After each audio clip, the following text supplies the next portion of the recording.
Hello, everyone, and welcome to the next edition of the COVID series, where we're focusing on topics pertaining to the sales force as it pertains to how the COVID pandemic is reshaping a lot of things. One of the things that we saw today was a lot of unemployment numbers in the United States, which are reaching epic numbers. And of course, while they do not specifically talk about any specific domain, I'm more interested in understanding what happens and how many of these numbers are actually salespeople. But more importantly, if you're going to have a lot of people either laid off or people saying they're going to step back from the sales function, how do organizations, sales organizations, deal with these departures?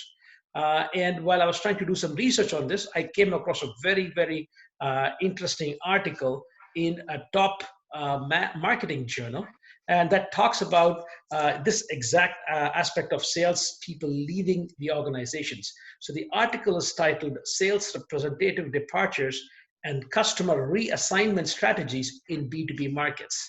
Seems like a long and a mouthful, but to help explain this, I have the privilege of talking to Dr. Huanhuan Shi, who is the lead author of this article and a professor of marketing at University of Nebraska, Lincoln.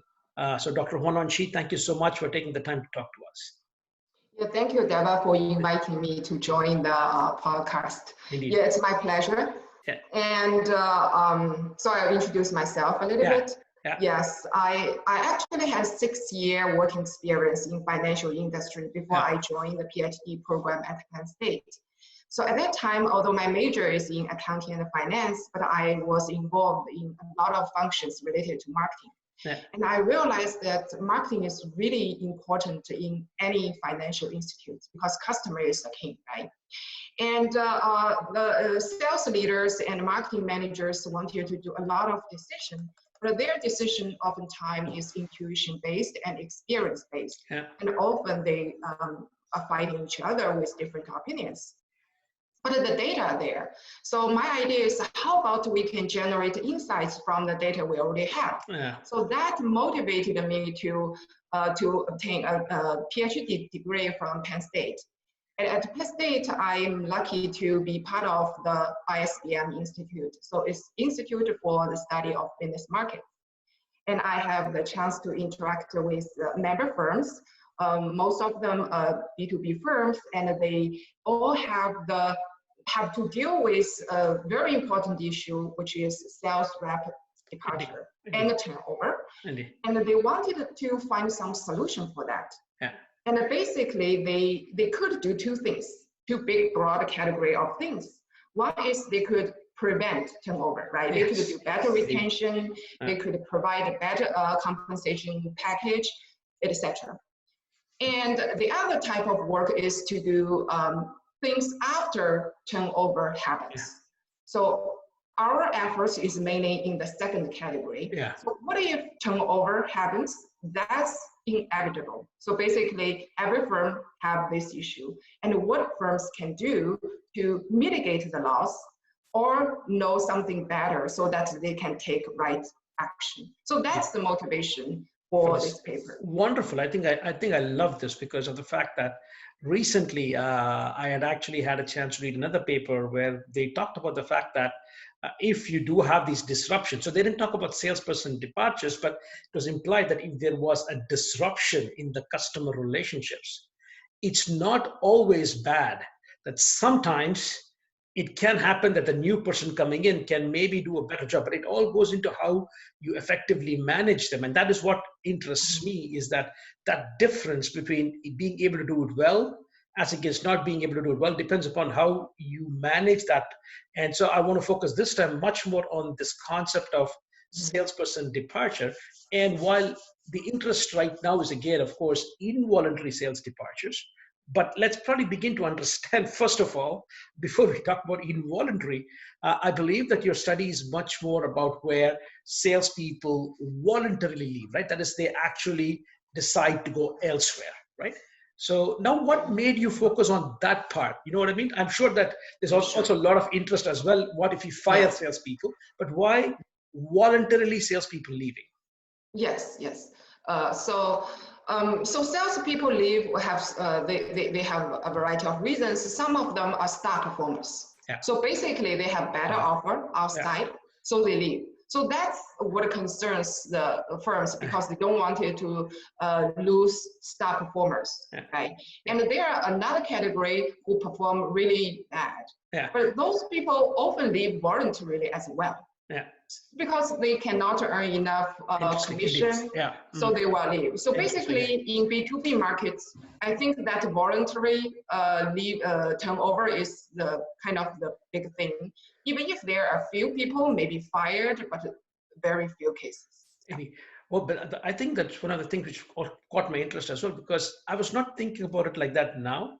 But let's say, for example, but it's very important, because I was thinking of people being let go, but it could also become an issue because there is going to be a war for talent right now, because when the economy is going to start picking up, there is going to be a war for talent for bringing in good salespeople.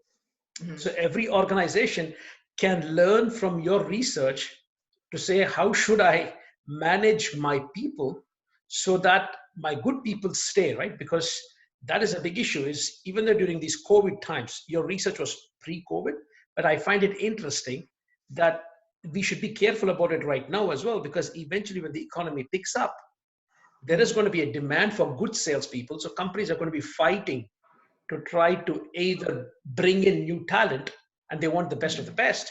But if I'm a firm having good salespeople, I should make sure that I keep my people, correct? Yes. Yeah, I agree that that's the kind of status quo for the sales field, because every company wanted the star performer. But one interesting finding in our paper is that if you use star performer as a replacement sales rep, for example, when somebody leave and you need to reassign those customers to different sales rep, and the star performer oftentimes is, what do you think first, right? So you wanted to put the star performers to serve major or important customers. But our finding actually find that for the company we studied is that star performer actually perform less satisfactory, or is not as good as a sales rep that actually similar to the departing sales rep. So it's kind of, you can use sales people with different characteristics in different ways. Indeed. So one star performer they may do in certain circumstances, but they may not perform that well in a different situation. So we should have a very flexible definition for star performers. And if that's the case, firms could utilize their talent pool well, but not just fight for the star performance, right? So that's my personal opinion. Absolutely, and I love it. So I'm sorry that I interrupted your train of thought, but I would really like to understand. So what was your study about? So I jumped into it, but tell us a little bit more about the study itself that you did. So you talk about star performers leaving, right? So tell us a little bit more about the context. Where did you study this? What did you mean by star performers? What were you hoping to find? Yes, so it's like star performers, it's very, so the context is like when a salesperson leaves the company, right? It has like 20 customers in that person's portfolio. Now that person leaves, and how to deal with these 20 customers. So now the companies could think that, okay, for these 20 customers, we can assign 5 to replacement sales rep A. The other 10 to a new hire, the other 5 to another sales rep. So it's like they will divide the portfolio and spread it out to different sales reps. And now the question is how those customers' sales would change because of this transition. So there are different type of transition, right? And then how the sales would change. So we use a tool, a model to quantify the effect. And then the focus is in the replacement sales rep. So usually you could use a new hire, because you hire a new person, this person starts with 0, and if there's another person leaves, and it's better to allocate more customers to the new hire. But for B2B market, that sometimes will cause a lot of sales loss, because usually new hire are not familiar with the products, with the customer situation, etc. And our results confirms that new hire actually will lead to the highest sales loss. And then we look at existing sales rep. So those sales rep already worked in the company for 5 or 8 years, right? But their performance varies. Yeah. Some of them are mediocre sales rep, some of them are star performers, right? Yeah. And then we find that star performers don't help a lot in this situation. Yeah. Our guess is because they're busy with their own customers. Although you assign extra customers to them, yeah. they just don't have the bandwidth to deal with them. But surprisingly, we find one group of replacement sales reps that performs really well, which are the sales reps that have very similar background, like what kind of customers they service, their industry background, which is very similar to the departing sales rep. They perform extremely well. So we think that the reason is, first, customers may feel very familiar with that person because they know them very well and they are very similar to the departing one. So customer will feel less disrupted in this relationship, right? And then the sales rep may have an easier job to service customers because they are similar in terms of industry. So that's something we find, and the managers and the sales leaders in the organization didn't know that. Yeah. They think that staff performers should do well, but surprisingly, our finding didn't provide a supportive evidence for that. Indeed, and I think intuitively it also sort of makes sense, right? I like the idea that you mentioned that if you have one star rep leave, you cannot replace another star rep to do that, because you're pretty much taking, as you said, the bandwidth is reduced for that particular star player, that they would still prefer to work with their own customers. And I think it's very, very interesting from that perspective. But my question is, do you think that when I read your paper, one of the things we talk about is you talk about a distributor of products, right? So essentially where you might be dealing with non-contractual obligations, where the customers are not necessarily in long-term relationships, or the customer might say, I want somebody to visit me and then I'll place the order. Do you think that the replacement, and this is a difficult question, I'm just asking you because you're the expert in this, do you think that in some cases with advances in technology, that a star sales rep in this kind of business can maybe better off replaced by even technology where the customers can go place the order online? Because if it's repeat purchasing, is that something that you would say that that's probably a better way of looking at things, rather than trying to get your star sales rep where not only will they not be visiting these customers, but they're pissing off their customers because they're not visiting them enough? Yeah, that's a great point, actually. Yeah. So there is a trend, actually, a lot of companies are moving customers to the online or the remote selling mode. So basically, they were used to be serviced by a person, a sales rep, right? And then for some routine selling tasks, it's easier to be kind of fulfilled by a machine, and that can be done 7/24. So it's kind of very quick. And that's the trend. And but the important thing for a company wanted to do that is to evaluate how this transition could affect the sales. Yeah. It's like, okay, absolutely. You can move me to online platform. I may not like that. Or I may stop purchasing new things. I just keep purchasing what I purchased from you. But I stopped purchasing new things, make new purchases from you. So that's something that we cannot say for sure, but we need a tool to evaluate the consequence. I love it. Yeah. And did you also take it, because one of the things you also saw was that this was very interesting because you're working with the distributor, which had the younger salespeople came in as inside sales, and the older salespeople would do some sort of field visits, right? So would it make sense then, let's say, for example, from your research, what would you say, if I have 20 customers being serviced, 20 in a portfolio for a star sales rep, and a star sales rep leaves, right? Now you said you could go 5, the customers would go to 1 star performer, 5 would go to another star performer, and 10 would go to young salespeople, right? Now, would you think it makes sense to maybe even get those the top customers that are given to the start, that maybe you can get a young person, but who has the same background as the person who's departed. Would that make better sense based on your research? Or should the person who's coming in with a similar background, should they have the same amount of years of experience like the departing rep? Oh, yeah, yeah. Devin, thank you for bringing up this point. Actually, I personally also think that's a great strategy, because a similarity in background, in year of experience should help. Yeah. But in our research, due to the limitation of data, we don't observe a lot of information about new hire or young people. Indeed, yeah. Young people like a blank paper. You don't observe a lot of things. And if we could get those information, I think that'll be great. Indeed. Yeah. I think it'd be very, very interesting, because one of the things that I'm hearing, and this has got nothing to do with your research, but this is much more recent because of COVID, what I'm hearing a lot from customers is the fact that they want continuity. They want a feeling that whatever happens, that their requirements are met.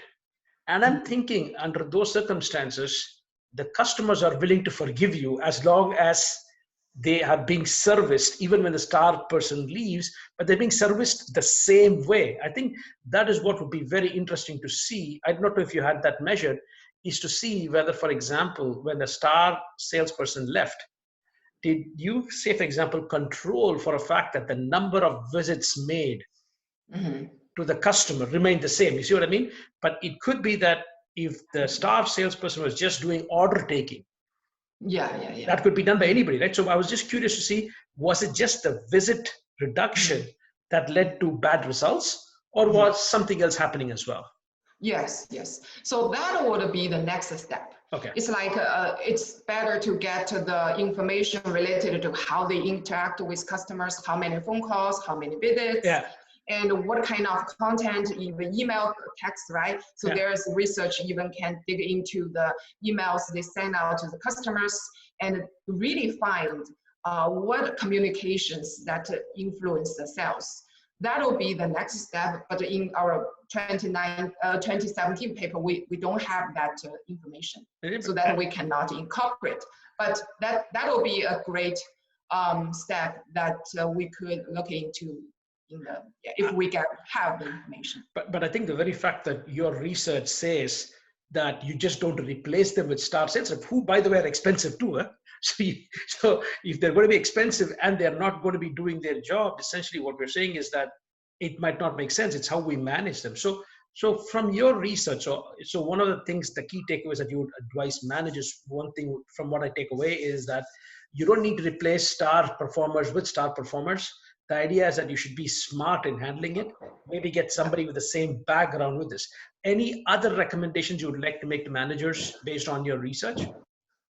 Yeah. So Deva, could I stop here for? Yeah. Could I stop?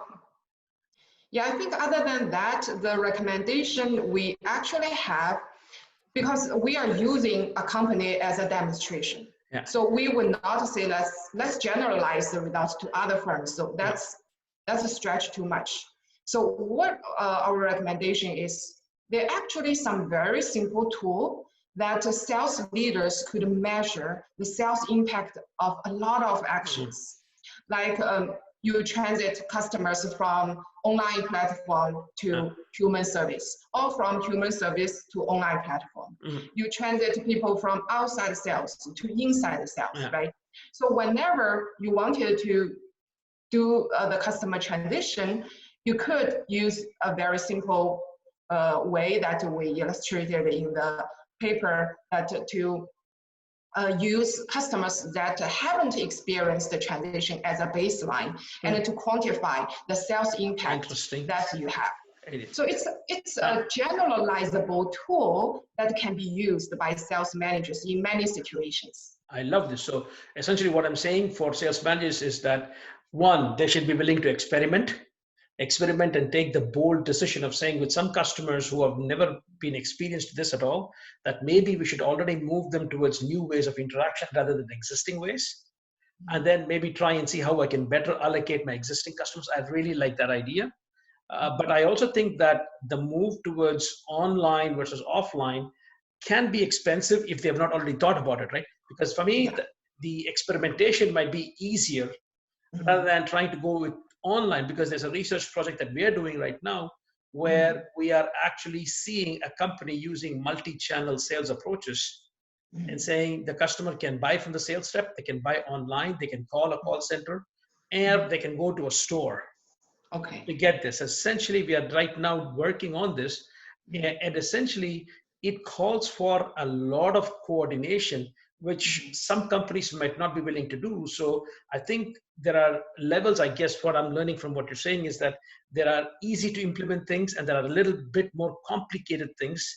But Mhm. depending upon how seriously do you want to move this moving along. So essentially, if I take what I understand from you saying is that yes, for quick wins, try to get your existing people, but with the same background to take over those customers. Number one. Mhm. Two is see if we can transition some of these customers into online, into inside sales versus outside sales. Mhm. But of course, if you have also online platforms, that is easy. But I think what would be some of your ideas about how would you manage the incentives problem? Because suddenly you're going to have people servicing the customers, but doing internal sales. But should they then be paid Yes. differently than external sales? Wow, Devin, that's a great kind of question. And we actually are working on another paper related to this. Yeah. What we look at is when multiple channels are working together, Mm-hmm. for example, inside sales, outside sales work together to service the customer, right? Mm-hmm. How you can allocate their contribution. So basically, because compensation will be linked to their Yeah. contribution. Mm-hmm. But the first step is to understand, for example, now this customer purchased 100,000 products from us. But how much of them can be allocated to the efforts of outside sales rep, and how much of them can be allocated to the inside sales rep? Indeed. So that's the project we are working on right now, because we wanted to disentangle the contribution. Because Absolutely. all the compensation, because compensation is a big issue. And Yeah. the companies right now are doing a cut-off, a kind of one scheme. So 15% to the outside sales, 3% or 5% to the inside sales. They are doing allocation like that. But that may not be fair, and there's no evidence support. So I think the recommendation and my thoughts would be, first step is to figure out the efforts allocation and the contribution allocation. And then the next step is compensation. Indeed. So yeah. I think it's going to be very interesting what you're finding out from that research, because one of the things that we're hearing a lot because of COVID right now is even traditional organizations that were using face-to-face selling are now rethinking to go towards Remote. digital and remote selling. And Mhm. then essentially it calls for a different skill set Yeah. from your face-to-face sales, but it also has big implications, because now are you going to have more expectations from your salespeople to call more customers because you're not on the road? You can actually reach out to more customers because you're saving time. And should you rethink from outcome-based incentives to more activity-based incentives? Activity, yeah. Even for normally what you would say is frontline face-to-face sales organizations as well, right? So essentially that is something that is very, very interesting. And that's how I think it is. Your research actually raises a lot more questions from a sales manager's perspective, but things that I think it is relevant because we have to think about it now. So if it was Huanhuan and the team that did this research, we're doing the research now Yeah. under COVID and stuff like that, what would you like to study and what would your suggestions be for some managers? You mean doing some research right now related to COVID, and No, you the mean changes, yeah, the changes, because the fact is that you could have people leaving voluntarily now as well, right? You may not think that, but if I am a great performer, for example, and there's enough competition out there, because I think one of the things that is always a question is, if I'm a great performer, will I take my customers to the other business wherever I go?